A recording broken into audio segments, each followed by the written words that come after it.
Hello, welcome back to my channel. അപ്പോൾ ഇന്ന് നമ്മളുടെ വീട്ടിൽ വെച്ചിട്ട് തന്നെയാണ്. ഇന്ന് സാറ്റർഡേ. അപ്പോൾ ഇന്ന് എങ്ങനെയാണെന്ന് വെച്ചാൽ നേരത്തോടെ എണീക്കേണ്ട ഒരു ആവശ്യം ഉണ്ടായിരുന്നു. കാരണം ഇന്ന് ഡാഡിയുടെ അനിയൻ്റെ മകളുടെ അവിടെ 2 പെൺകുട്ടികളാണ്, സ്നേഹയും കാവ്യയും. അപ്പോൾ കാവ്യയുടെ ഉറപ്പിക്കലാണ്, കല്യാണം ഉറപ്പിക്കലായിരുന്നു.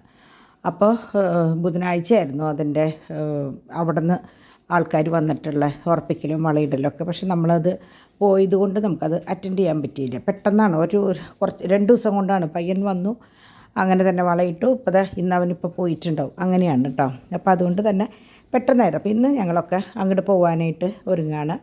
അപ്പോൾ കുട്ടികളാരുമില്ല, ഞാനും ഡാഡിയും മാത്രം. അപ്പോൾ ഞങ്ങളിത് പോകാൻ വേണ്ടിയിട്ട് രാവിലെ തന്നെ ഞാൻ വേഗം എണീറ്റ് നമ്മളുടെ നൂലപ്പം ഇന്നലെ വാങ്ങിയിട്ടുണ്ടായിരുന്നല്ലോ, അപ്പോൾ അതിന് നമ്മുടെ മുട്ടക്കറി ഉണ്ടാക്കി. അപ്പോൾ ഇത് ഞാൻ പറയാണ്ട് നിങ്ങൾക്കറിയാം. അപ്പോൾ ഞാൻ എണീക്കുമ്പോൾ മാതാവിൻ്റെ മുമ്പിൽ അപ്പോൾ കുറേ പേര് കുറേ നേരം നിൽക്കുന്നുണ്ടല്ലോ എന്ന് പറയാറുണ്ട്. അപ്പോൾ അത് വേറെ ഒന്നുമല്ല, ശരിക്കും നിങ്ങൾക്കും ഒപ്പം ഒരു നന്മ നിറഞ്ഞ പറയുമ്പോൾ ചെല്ലുക. അത് കഴിയുന്നതോട് കൂടിയിട്ടാണ് ഞാൻ ആ തിരി ഓഫ് ചെയ്യുക. അപ്പോൾ അതായത് നമ്മൾ ഇതിന് എടുക്കാൻ വേണ്ടിയിട്ടല്ല നമ്മളത് കത്തിച്ചിട്ട് കാണിക്കണമെന്ന് അർത്ഥം കേട്ടോ. അപ്പോൾ അങ്ങനെ മുട്ടക്കറി ഉണ്ടാക്കി. അത് കഴിഞ്ഞ് നൂലപ്പം വേഗം ആവിയിൽ വെച്ച് അത് മുട്ടക്കറിക്കുള്ള മുട്ട പുഴുങ്ങാനായിട്ടിട്ടു. അപ്പോൾ ഞാൻ സാധാരണ 15 മിനിറ്റാണ് കേട്ടോ ഇവിടെ ഉപ്പിട്ട വെള്ളത്തിൽ 15 മിനിറ്റ്. അപ്പോൾ ചിലർ പറയും ഓയിലൊക്കെ ഒഴിച്ചാൽ നല്ലതാണ്, പക്ഷേ ഞാൻ അങ്ങനെയൊന്നും ചെയ്തിട്ടില്ല കേട്ടോ. ഞാൻ വെറുതെ ഉപ്പിട്ടിട്ടുള്ള വെള്ളത്തിലാണ് ഞാൻ ഇടുക.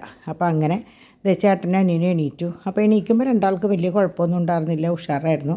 പക്ഷേ കുറച്ച് കഴിഞ്ഞപ്പോൾ പതുക്കെ ചെറിയതായിട്ട് പനിച്ച് തുടങ്ങി. തോമുൻ്റെ പനി രാത്രിയായപ്പോഴേക്കും വേറെ കുഴപ്പമൊന്നും ഉണ്ടായില്ല. ഡിവൈൻ്റെ പനിക്കുണ്ട്, പാച്ചുവിനും ചെറുതായിട്ട് പനിയുണ്ട് കേട്ടോ. അപ്പോൾ അങ്ങനെ ഇപ്പോൾ ഈ കളിക്കണ സമയത്തൊന്നും അവർക്കൊരു പ്രശ്നമില്ല, അവർ നല്ല കളിയിലാണ് കേട്ടോ. അപ്പോൾ അവർ ഇന്നലെ പോയ വിശേഷങ്ങൾ, വണ്ടിയുടെ വിശേഷങ്ങൾ, വണ്ടിയുടെ ടയറുമ ചളി, മറ്റേ ബോഡിയുമ ചളി ഇപ്പോൾ സംസാരിച്ച് തുടങ്ങിയ കാരണം തോമും ഇങ്ങനെ ഓരോന്ന് പറഞ്ഞു കൊടുക്കും, പാച്ചോ തേറ്റ് പറയും, അങ്ങനെയാണ്. അപ്പോൾ രാവിലെ ഡിവൈൻ ചാക്കോച്ചനെ കൊണ്ടുവരാനായിട്ട് പോകാനായിട്ട് ഒരുങ്ങി നിൽക്കുകയാണ് കേട്ടോ. അപ്പോൾ ഞാൻ നിങ്ങളോട് വീണ്ടും പറയുകയാണ്, ഇന്നലെ ഞാൻ വളരെ വ്യക്തമായി ഓരോ കാര്യങ്ങളും പറഞ്ഞതാണ്. പക്ഷേ വീണ്ടും അതിനെക്കുറിച്ച് പറഞ്ഞ് ഡിവൈനെ ഭയങ്കര മാനസികമായിട്ട് ഭയങ്കര എന്താ പറയുക വിഷമിപ്പിക്കുന്ന രീതിയിലുള്ള കുറേ കമൻസും കാര്യങ്ങളും കണ്ടു. അപ്പോൾ നിങ്ങളോടൊന്ന് എനിക്ക് പറയാനുള്ളൂ, നിങ്ങൾ അത് പറയുമ്പോൾ നിങ്ങൾക്കതൊരു സന്തോഷമാണ്. പക്ഷെ മറ്റുള്ളവർക്ക് എന്തോരം വേദനിക്കുന്നുള്ളത് നിങ്ങളത് ഓർക്കുന്നില്ല. എന്തിനാ ഇങ്ങനെ പറയണമെന്നുള്ളത് എനിക്ക് മനസ്സിലാവണില്ല. ഞാൻ പേരുകളൊന്നും എടുത്ത് പറയുന്നില്ല, പക്ഷേ എനിക്ക് നല്ലോണം അറിയാം, ആ പേരുകളും ആളുകളെ അറിയാം. അവർക്കൊക്കെ എനിക്ക് തോന്നുന്നു അവരുടെ മക്കളെ അവർക്ക് സേഫായിട്ട് ഒരു സ്ഥലത്ത് അവർ എന്നോട് പറഞ്ഞ ആ കുട്ടിയുടെ പേര് ഞാൻ പറയുന്നില്ല. അങ്ങനെ രാവിലെ ആൻസൺ ഫോൺ ചെയ്ത് മോൻ്റെ വിശേഷവും കാര്യങ്ങളൊക്കെ ചോദിക്കുന്ന സമയത്താണ് സർപ്രൈസായിട്ട് നമ്മുടെ രേവ വന്നത് കേട്ടോ. രേവേനെ നിങ്ങൾക്കിപ്പോൾ അറിയാം, നമ്മുടെ ചാക്കോച്ചൻ്റെ അവിടെ കേക്ക്, ചാക്കോച്ചൻ്റെ ഹാഫ് ബർത്ത്ഡേക്ക് കേക്ക് കൊണ്ടുവന്നത് രേവയാണ്. രേവ സർപ്രൈസായിട്ട് ഡിംപിളിനൊരു കേക്ക് കൊണ്ടുവന്നതാണ്. അത് രേവയല്ല കൊണ്ടുവന്നത്, രേവ വഴി എത്തിച്ചു എന്നുള്ളൂ. ഡിംപിളിനെ എന്താ പറയുക, ഒരു 3-4 വർഷമായിട്ട് ഭയങ്കര ഇഷ്ടമുള്ളൊരു ചേച്ചിയാണ്. ചേച്ചിയുടെ പേര് നമ്മൾ പറയുന്നില്ല. അപ്പോൾ വളരെ സ്നേഹത്തോട് കൂടിയിട്ട് രേവയെ പറഞ്ഞ് ഓച്ചുവിൻ്റെ ഇഷ്ടത്തിനനുസരിച്ചുള്ള ഫ്ലേവേഴ്സും കാര്യങ്ങളും അതൊക്കെ പറഞ്ഞ് ചെയ്യിച്ച്. അപ്പോൾ രേവ പറയായിരുന്നു, കുറേ വട്ടം വിളിച്ച് ഓരോ കാര്യങ്ങളും വ്യക്തമായിട്ട് പറഞ്ഞ് ചെയ്യിച്ചൊരു കേക്കാണ്, അത്രയും സ്പെഷ്യലാണ് എന്ന് പറഞ്ഞു. അപ്പോൾ എനിക്കും അത് കേട്ടപ്പോൾ ഭയങ്കര സന്തോഷമായി. കാരണം ഇപ്പോൾ ഓച്ചു എപ്പോഴും പറയും, അവളുടെ മനസ്സിലെങ്ങനെയാണെന്ന് വെച്ചാൽ എന്നെ ആർക്കും ഇഷ്ടമില്ല, അങ്ങനെ ഒരു ചിന്ത കുറച്ച് നാളായിട്ട് കടന്നുകൂടിയിട്ടുണ്ടായിരുന്നു. അപ്പം ഇതിൽ നിന്ന് ഇങ്ങനെ ഓരോ ഇത് വരുമ്പോഴാണ് എന്നെ സ്നേഹിക്കാനും ആൾക്കാരുണ്ട് എന്നൊരു തോന്നൽ കുട്ടിക്ക് വന്നു തുടങ്ങിയത് കേട്ടോ. അപ്പോൾ അങ്ങനെ രേവ വന്നു. കുറേ കഴിഞ്ഞ പ്രാവശ്യം വന്നപ്പോഴും ഓച്ചും ഉണ്ടായിരുന്നില്ല. അപ്പോൾ അതുകൊണ്ട് തന്നെ ഇപ്പോൾ വന്നപ്പോൾ ഞാൻ പറഞ്ഞു കുറച്ച് നേരം സംസാരിച്ചിരുന്നിട്ട് പോകാമെന്ന്. അപ്പോൾ ഇപ്പോൾ നമ്മളുടെ ഒരുവിധം കേക്കൊക്കെ രേവയുടെയാണ് കേട്ടോ. ഞാൻ പറയാറില്ലേ, ഭയങ്കര എന്താ പറയുക, നമുക്ക് കഴിച്ചുകൊണ്ടിരിക്കാൻ തോന്നുന്നത് നോർമൽ നമ്മുടെ പണ്ടത്തെ ടേസ്റ്റാണ്. അപ്പോൾ അങ്ങനെ അത് കൊണ്ടുവന്ന് ഭയങ്കര സന്തോഷമായി. ഞങ്ങൾ കുറേ നേരം ഇരുന്ന് സംസാരിച്ചു. അപ്പോൾ ഡിംപിളിനെ ഇങ്ങനെ സന്തോഷം കൊണ്ട് എന്താ പറയേണ്ടതെന്ന് അറിയില്ല, കാരണം ഒട്ടും പ്രതീക്ഷിക്കേണ്ട. അപ്പോൾ ഡിംപിൾ പറയായിരുന്നു, ഞാനിതറിഞ്ഞെങ്കിൽ ഞാൻ ഒരുങ്ങിയിരുന്നേനെ രേവയ്ക്കൊരു വാക്ക് പറയാറുന്നില്ലേ എന്നുള്ളത്. അപ്പോൾ രേവയാണെങ്കിൽ സ്കൂളിൽ നിന്ന് മോളെ ആക്കിയിട്ട് അവിടെ നിന്ന് തിരക്കൂട്ടിയിട്ട്, കാരണം എന്നോട് വിളിച്ച് ചോദിച്ചിട്ടുണ്ടായിരുന്നു എപ്പോഴാണ്, എങ്ങനെയാണ്, എന്താണ്, എവിടെ ഉണ്ടാവുക എന്നൊക്കെ ചോദിച്ചിട്ടുണ്ടായിരുന്നു. രേവയല്ല, രേവയുടെ കയ്യിൽ കൊടുത്തയക്കുന്ന ആ മോള്. അപ്പോൾ ഞാൻ കാര്യങ്ങൾ പറഞ്ഞിട്ടുണ്ടായിരുന്നു. പക്ഷേ ഇത് ഇത്രയും സർപ്രൈസായിട്ടാണുള്ള, രേവയ്ക്ക് വരാനാണെന്നുള്ളത് എനിക്കറിയില്ലായിരുന്നു കേട്ടോ. അപ്പോൾ അങ്ങനെ രേവ വന്നു. ഡിമ്പിളിന് ഭയങ്കര ഇഷ്ടമായി. അപ്പോൾ ഡിമ്പിൾ പറയായിരുന്നു ഇത് ശരിക്കും ഞാൻ വിചാരിച്ചു വോയിസ് അവരുടെ തന്നെ കൊടുക്കുക സർപ്രൈസൊക്കെയെന്ന്. പിന്നെ ഞാൻ നോക്കുമ്പോൾ ഞാൻ നിങ്ങളോട് പറയാറില്ല എനിക്കങ്ങനെ ചെയ്യാൻ അറിയില്ല എന്നുള്ളത്. അപ്പോൾ പൊന്നു പറയായിരുന്നു ഞാൻ ഇങ്ങനത്തെ കേക്ക് ഞാൻ പാച്ചുവിൻ്റെ ഇതിന് വേണ്ടി, പാച്ചുവിനും അമ്മയ്ക്കും മോളിനും എങ്ങനെയാണെന്ന് വെച്ചാൽ ഈ ബ്രൗണി ഭയങ്കര ഇഷ്ടമാണ്. എപ്പോൾ ലുലുവിലോ അല്ലെങ്കിൽ നെസ്റ്റോയിലോ അല്ലെങ്കിൽ നല്ല ബേക്കറികളിൽ കയറിയ അവളാകെ വാങ്ങിക്കുക ഇത് മാത്രമാണ് കേട്ടോ, ബ്രൗണിയും പിന്നെ നമ്മുടെ എന്തൊട്ടാണ് ഡോനട്ടും. ഇത് രണ്ടുമാണ് ഡിമ്പിൾ വാങ്ങിക്കുക. വേറെ ഒന്നിനോടും വലിയ ഇഷ്ടമൊന്നുമില്ല, സ്വീറ്റ്സോ കാര്യങ്ങളോ ഒന്നും ഇഷ്ടമില്ല. ഇത് ഭയങ്കര ഇഷ്ടമാണ്.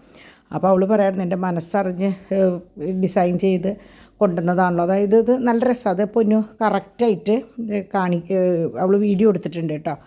അപ്പോൾ അതിൽ കാണാം. അപ്പോൾ അങ്ങനെ രേവ പോയി.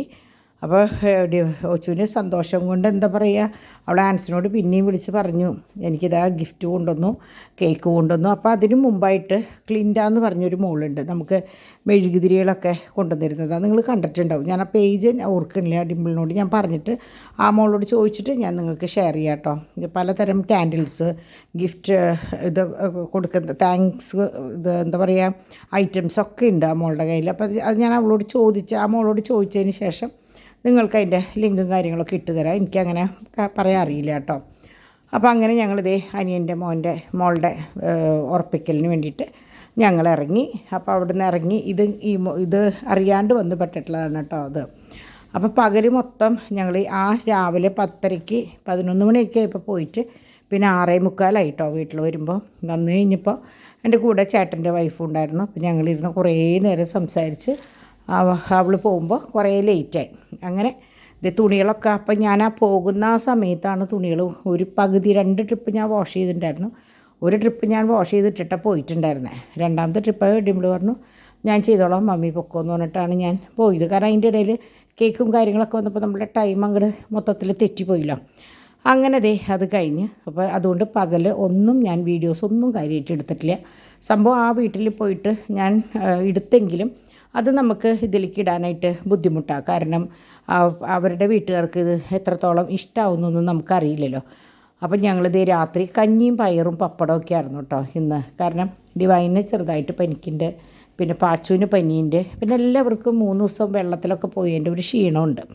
അപ്പം ഞങ്ങൾ കഞ്ഞിയും പയറും ചമ്മന്തി അച്ചാറൊക്കെ കൂട്ടി കഴിച്ചതിന് ശേഷം ഞാൻ ഗ്രൂപ്പിലുള്ളവരോട് അന്നത്തെ ദിവസത്തെ വിശേഷങ്ങളും കാര്യങ്ങളൊക്കെ ഷെയർ ചെയ്തു.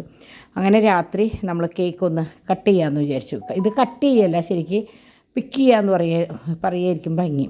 അപ്പോൾ ഡോൺ പറഞ്ഞു നമുക്ക് നാളെ രാവിലെ കുട്ടികളൊക്കെ എണീറ്റതിന് ശേഷം ചെയ്യാമെന്നാണ്. ഇപ്പോൾ പൊന്നു എന്തായാലും ഇന്ന് കേക്ക് മറ്റേ ഫോട്ടോസും കാര്യങ്ങളും ഞാനിന്ന് എടുക്കട്ടെ എന്ന് പറഞ്ഞിട്ട് മൂപ്പരത് സെറ്റ് ചെയ്ത് കുറേ ഫോട്ടോസും വീഡിയോസൊക്കെ എടുത്തിട്ടുണ്ട്. അത് പൊന്നു തന്നെ അത് നിങ്ങൾക്ക് കാണിച്ചു തരും കേട്ടോ. അപ്പോൾ എനിക്ക് ഇത്രയും ഇന്നത്തെ ദിവസം വീഡിയോ എടുക്കാൻ പറ്റിയിട്ടുള്ളൂ. അപ്പോൾ ഉള്ളത് ഞാനൊരു ദിവസം പോലും മുടങ്ങണ്ടല്ലോ എന്ന് വിചാരിച്ചിട്ടാണ് ഉള്ളത് നിങ്ങളുടെ മുന്നിലേക്ക് എത്തിക്കുന്നത് കേട്ടോ. അപ്പോൾ ഇന്നിപ്പോൾ ഈ പറഞ്ഞതിൽ എന്തൊക്കെയോ അബദ്ധങ്ങളൊക്കെ പറഞ്ഞിട്ടുണ്ടെന്ന് തോന്നുന്നുണ്ട്. കാരണം എൻ്റെയും കണ്ണടഞ്ഞ് പോവുകയാണ്. 2-3 ദിവസത്തെ യാത്ര, ഇന്നത്തെ യാത്ര എന്ന് വെച്ചാൽ ഒരിത്തിരി എന്താ പറയുക ഇത്തിരി ദുർഘടം പിടിച്ച യാത്ര എന്ന് പറയാം. അത്രയും ദൂരം ഭയങ്കര ചൂടും ഒക്കെ ആയിട്ട് ഭയങ്കര ക്ഷീണമായി, ശരിക്കും ക്ഷീണിച്ചു കേട്ടോ. അപ്പോൾ അങ്ങനെ എല്ലാം കഴിഞ്ഞ് പൊന്നു പാച്ചും അപ്പാപ്പൻ്റെ അടുത്താണ് പാച്ചു കേട്ടോ. അപ്പോൾ അവിടെ കിടന്നുറങ്ങി. അപ്പോൾ ഇതാണ് ഞാൻ പറഞ്ഞില്ലേ ക്ലിൻഡ കൊണ്ടുവന്നു എന്ന് പറഞ്ഞത്, ഇതാണ് കേട്ടോ. അപ്പോൾ എല്ലാം കഴിഞ്ഞ് എല്ലാവരും കിടന്നുറങ്ങിയപ്പോൾ നമ്മൾ പതിവുംപടി വോയിസ് ഓവറൊന്നും കൊടുക്കാണ്ട് പറ്റില്ലല്ലോ. അപ്പോൾ അതിന് വേണ്ടിയിട്ട് ഞാൻ കുറച്ച് നിന്നതാണ് കേട്ടോ.